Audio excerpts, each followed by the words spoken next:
In this video, I'll be showing you how to make this very cool two-sided boss door for D&D that allows you to hide some minis behind it.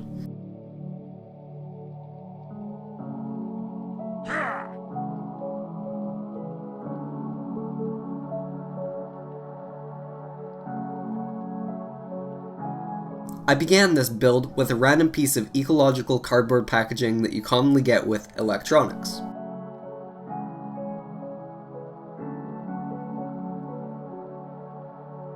I then stabbed it with my hobby knife and roughly cut off the piece that I wanted.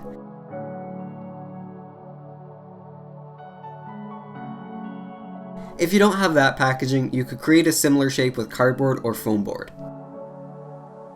Afterwards, I tried to clean up the edges with scissors. I cut up a piece of cardboard with small corrugations into my base and chopped up mini popsicle sticks to be a door, like on my castle. Next, I glued 3 normal-sized popsicle sticks to the top that I had made rougher by using my plastic cutters. I will also be gluing this piece of foam board on the inside to act like a platform or bench. On top of the door, I glued this other piece of foam board and reused a ballpoint pen to add rock texture. After that, I glued on a couple aquarium rocks and a piece of dowel. From the Citadel Skulls box, I also took 2 corn demon heads to be mounted on the front later. I also have this boar skull that I'll mount in the same way as the skull on my castle. All 3 were glued on where I wanted them. I had some I love you pendant with different languages which works for some ancient symbols for the inside of the door. I glued that into place along with the foam board from earlier, heart-shaped gemstones, and a hot glue cast of a meg block skeleton skull.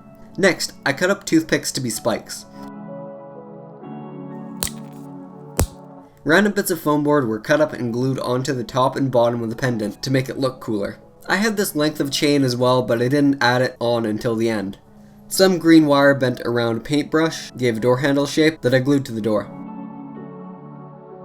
At some point I added more Citadel skulls for character too. Next, the base got coated with PVA glue and spread around for good coverage.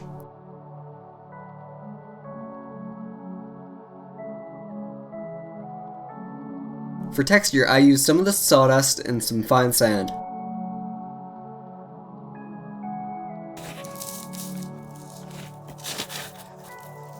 Cans of beans helped to prevent warping this time.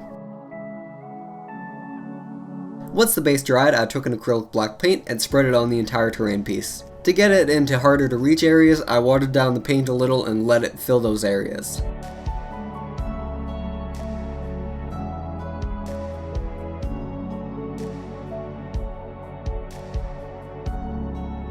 Next, I mixed white and black to create grey and used that on the cardboard packaging.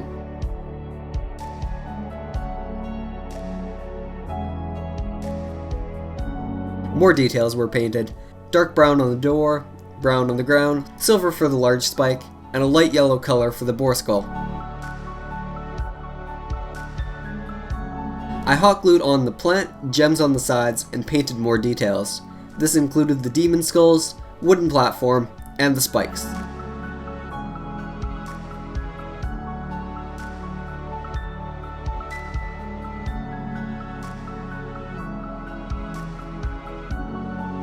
The demon horns were made black again with Abaddon black, and Wazdaka red created stripes on those horns.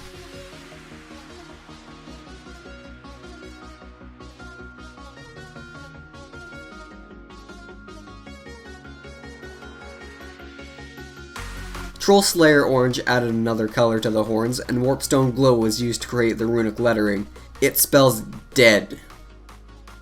I mixed up the same gray as before to fix the errors. Next, I used blue and green to create some patina on the pendant, which I previously put on watered down black paint. The mixture of blue and green was also watered down to flow better. Then the same watery black was added as a shade over everything, though the gray didn't look that different afterwards. Some Seraphim sepia was added onto the demon skulls to make them look more defined. Warboss green and a small brush made the runic letters on the door easier to see.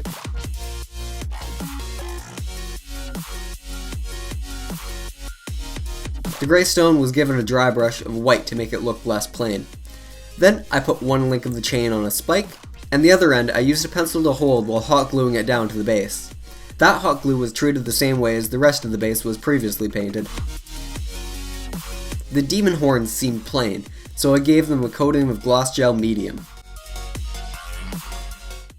And here is the completed boss door. I see. There is no life in the void of death. I think that both sides look really cool, even though I could have made the interior closed off. I do quite love how the miniatures can hide inside, and I think that the extra skulls on the front look really cool as well. Thank you everyone so much for watching this video. If you liked it, please do give me a like and a sub, because it really helps me out, and I'll see you all in my next video. Goodbye!